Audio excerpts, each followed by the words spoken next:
নমস্কার। কৃষ্ণকালী মায়ের জয়, কৃষ্ণকালী মায়ের জয়, কৃষ্ণকালী মায়ের জয়।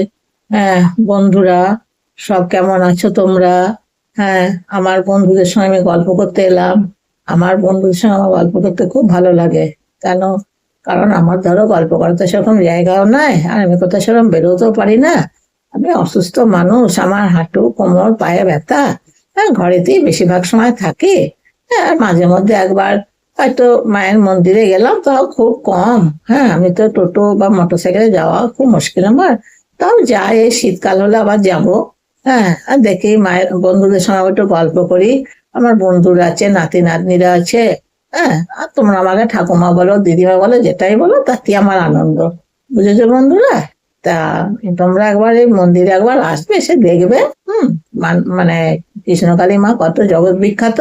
এবার ধরো একটা জিনিস কি, মায়ের কাছে এসে যদি উপকার না হয় তাহলে কেউ কি আসে বাবা? মায়ের কাছে শুধু নিশ্চয় উপকার হয়। তারপরে আমার নিজের দিক দিয়ে আমি বলছি, হ্যাঁ, আমার মায়ের জব করে অনেক উপকার হয়েছে। এবার যেটুকুন আছে সেটুকুন আশা করি কৃষ্ণকালী মা আস্তে আস্তে আমার ওইটাও সম্পূর্ণ করে দেবে। কারণ সঙ্গে সঙ্গে তো হয় না। তা তোমরা বলো না, কোনো রোগ বালাই হলে যদি তোমরা ওষুধ খাও, সে ওষুধ খেয়ে কি সঙ্গে সঙ্গে আহ রোগ সারে? তা না, সেটা আস্তে আস্তে সারে। হ্যাঁ, তেমনি এটাও ঠাকুরের, কৃষ্ণকালী মায়ের, ঠাকুরের মায়ের এটাও তাই, আস্তে আস্তে সারবে। হুম। কৃষ্ণকালী মায়ের মন্ত্র জপ করলে কৃষ্ণকালী মায়ের মন্ত্রটাই হচ্ছে মেডিসিনের মতো কাজ করে। খুব খুব তাড়াতাড়ি হয়। হ্যাঁ, তবে সেটা কি তুমি আজ বললে কাল হবে? সেটা আস্তে আস্তে হবে। বুঝতে পেরেছো বন্ধুরা? তারপরে দেখো না, কত দূর দূর থেকে আসে, এমন অনেক বাচ্চা আছে। হ্যাঁ, তারা ধরো কথা বলতে পারে না। হ্যাঁ, 10-12 বছর কথা বলতে পারে না, কিন্তু মায়ের কাছে এসে তারা কথা বলতে পারে। হ্যাঁ, তারপর ধরো অনেকে হাত তুলতে, মানে হাত তুলে ওপর দিকে করতে পারতো না, তারা এখন হাত তুলতে পারে। তারপর অনেকে ধরো বিয়ের পর 10-15 বছর বাচ্চা হয় না, আবার মায়ের কাছে এসে সেটাও হয়। তাহলে তোমরা বলো, এটা তো আমাদের নিজেদের দেখা। হ্যাঁ, আমরা একটু বানিয়ে তো বলবো না। তা এগুলো আমাদের নিজের দেখা। খুব মায়ের মানে কি বলবো, মহিমা খুব ভালো, মায়ের প্রচন্ড মহিমা। হ্যাঁ, এবার যে না এসেছে সে বুঝতে পারবে না। আমরা ধরো বর্তমানের ভিতরে থাকি, আমরা হয়তো কিছুটা থেকেও বেশি শুনতে পাই। হুম। হ্যাঁ, হয়তো আমার মেয়ে জামাই গেল, তাদের কাছে শুনতে পাই। এবার পারিপার্শ্বিকও শুনতে পাই, আমরা শুনতে যেটা পাই সেটা সঠিকই পাই। আর আমি ধরো খুব কম যায়, আমি তো বয়স্ক মানুষ বাবা, যাবো বলে তো যেতে পারি না।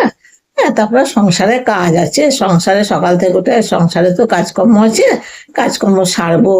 তবে তো, তবে হ্যাঁ, তবে অবশ্যই যাই বা আরো যাব। কারণ মায়ের কাছে আমার যেতে খুব ভালো লাগে। হ্যাঁ।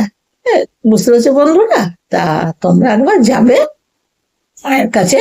হ্যাঁ, তারপরে মা কি বলতো, মা মঙ্গলা মা এরকম যে ওখানে কোনো যে পয়সা দিয়ে লাইন হবে তা নয়।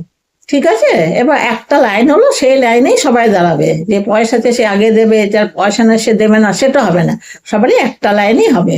হ্যাঁ, মানে মঙ্গলা মা খুবই করেন, বলে না, কত গরিব মানুষ আসে। হ্যাঁ, এবার উনি গরিব মানুষের কাছে পয়সাও নেন না। কি বলতো, তাদের যাওয়ার ভাড়াও থাকে না, সেই ভাড়াটা মা দিয়ে দেয়। হ্যাঁ, মা খুব, মঙ্গলা মা খুব ভালো। কৃষ্ণকালী মা তো অবশ্যই, তার মঙ্গলা মা তো তার মেয়ের মতন, উনিও খুব ভালো। তা সবার সঙ্গে ভালো ব্যবহার করে।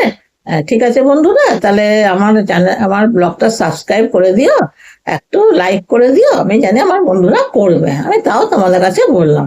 ঠিক আছে বন্ধুরা, আসছি আবার পরের ব্লগে, যখন জানবো আবার তোমাদেরকে আমি বলবো।